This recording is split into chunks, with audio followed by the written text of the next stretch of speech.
بچه‌ها این ویدیو میگیرم بهشون تو خونه کارم انجام میدم، بهش وقتی که بخوام بیارمشون تو یکی دیگه ویدیو براتون میگیرم. فعلا داریم میبینید که دارن چیزی میخورن، فقط اون فلفله که داره چیزی میخوره توی همون سفیده واسیده، اینه میگم. ببین اینه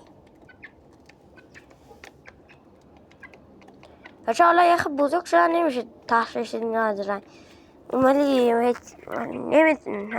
ولی خودم میگم کدومشون فلفله. مثلا میشه همین گفتن اونه نمکه، اونه نازگله، اینه فلفله.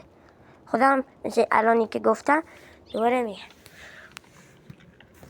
سلام. بی بی بی بی دارید دور میخورید؟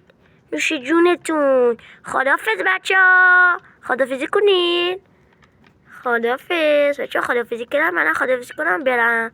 خدافظ تا ویدیوی دیگه. حتما دنبالم کنید، سابسکرایب کنید، بازدیدامو بالا ببرید، لایک و کامنت یادتون نره دوستان عزیز.